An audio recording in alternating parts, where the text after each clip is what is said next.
One strong pain to feel, struck to suicide with just one more place to be.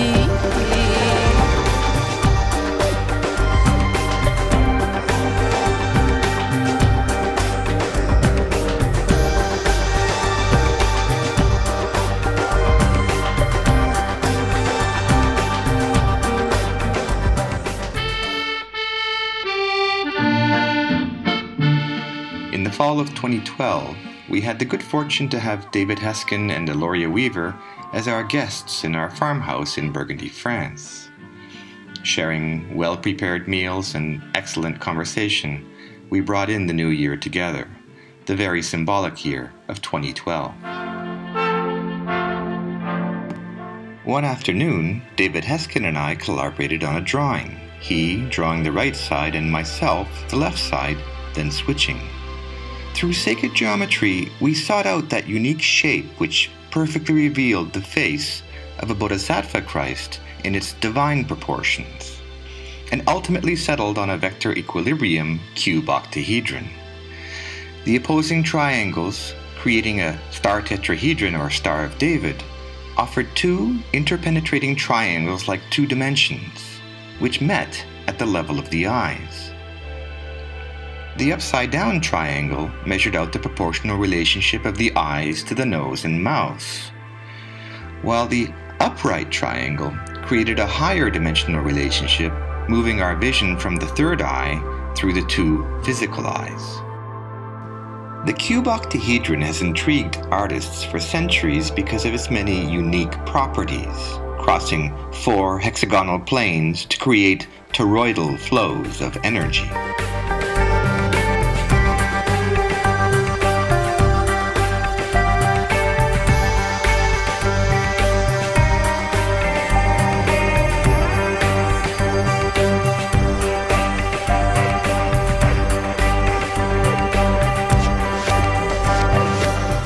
Thanks to master geometers like David Heskin and Daniel Kage, I've gained a much deeper appreciation for the cube octahedron.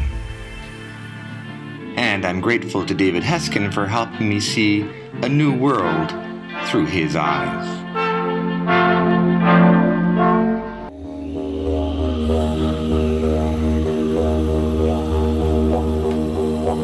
In June of 2012, I had a solo exhibition at Galerie de l'Art Visionnaire de Paris. For an evening of live painting and chants, I joined forces with singer Shai Bay and artist Liba Waring-Stambolian. Following the principles of the Mish technique, I prepared a white underpainting as a foundation for color glazes. The evening was well attended, and Shai Bay created the most magical setting. Her voice, percussion, and flutes created a trance-like journey into visionary realms. It was the first time the three of us had combined forces, and the effect was spellbinding. Liba and Shai made powerful allies. In an altered state, I began translating the musical vibrations into color harmonies. The colors glowed far beyond anything I'd ever seen with normal sight.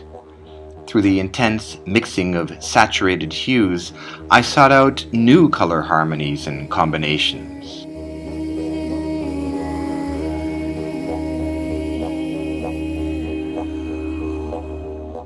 But their vibrations were elusive, and the colors kept shifting as the work progressed.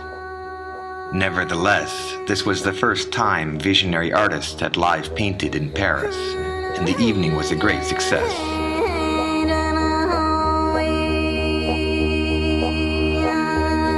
Indeed, the evening was so successful that a TV crew invited us to paint again as part of their new TV series. We spent 3 long nights from midnight till dawn, praying, chanting, and painting. It was all recorded live, but the TV series fell through and the footage was never aired.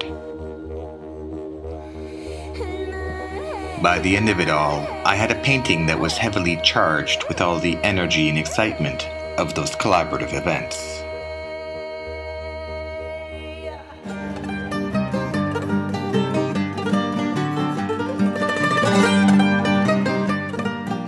At the doorway to the Alps, between the French and Italian border, in a region fed by alpine streams, lies the town of Tori on the Bevera River, and above it, the eco-village of Tori Superiore.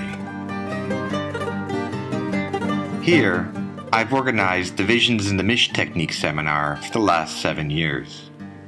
Students come from around the world to learn new techniques of painting, such as the Mish Technique with Amanda Sage and airbrushing with A. Andrew Gonzalez. It's a heart-opening experience, a gathering of kindred spirits where all our needs are beautifully provided, so we may paint and co-create late into the night.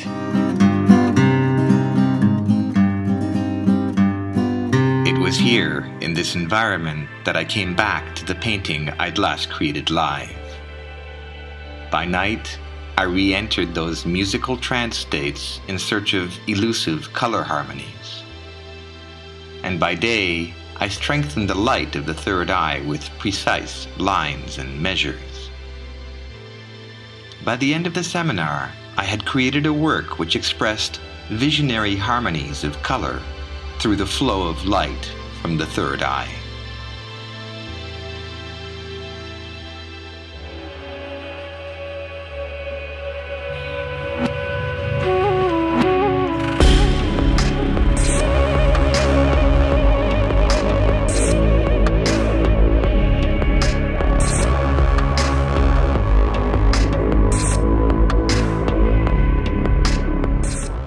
The Vienna Academy of Visionary Art opened its doors in September of 2013, with honorary director Professor Ernst Fuchs, and a unique combination of students and teachers who imbued the space with a continuous, creative flow of collaborative mandalas, live painting, and equinox parties.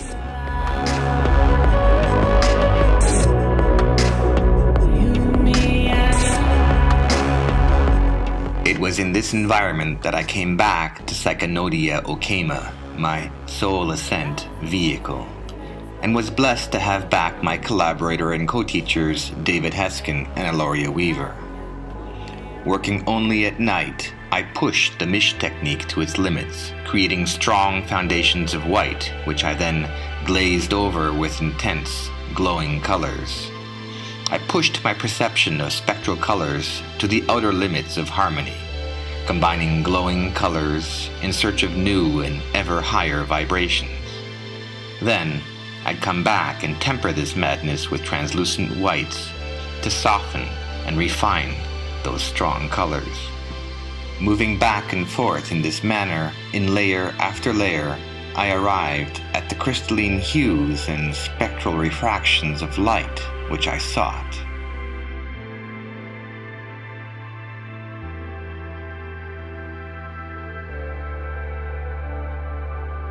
Finally, the colors harmonized and fused into a light yellow haze with an overtone of cyan blue, an effect which even pleased my mentor, Ernst Fuchs.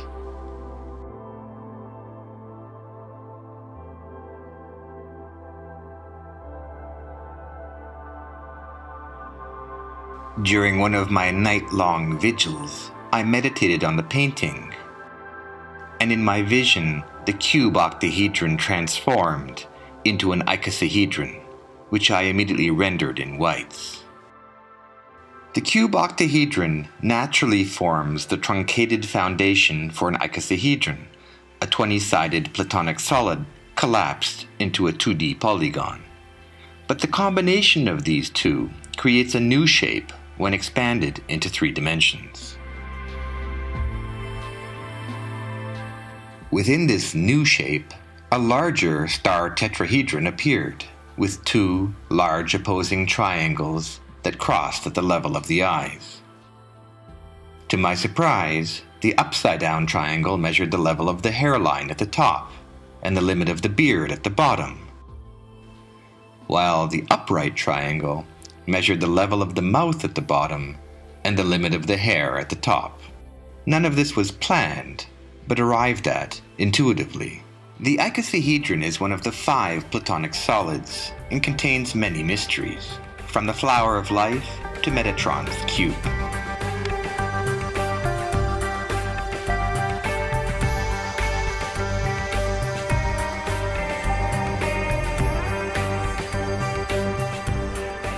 The painting took on a more personal meaning for me as a result of an ayahuasca experience, where I created a light vehicle in the shape of a tetrahedron to journey through some harrowing fractaline insectoid dimensions.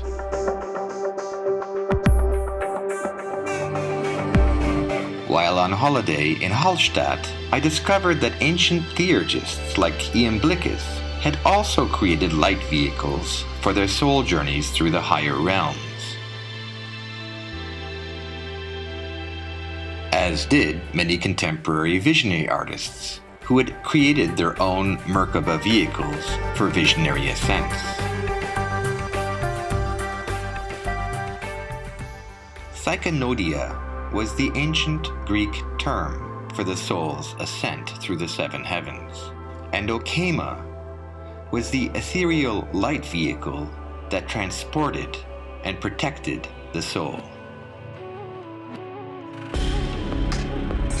In June of 2014, the finished painting was exhibited for the first time at the year-end graduate exhibition called Inner Worlds, where it appeared alongside new paintings by Cuba Ambrose and Vera Atlantia, as well as the other marvelous achievements of our Academy students and teachers, to whom I am forever grateful for this blessed artist's existence.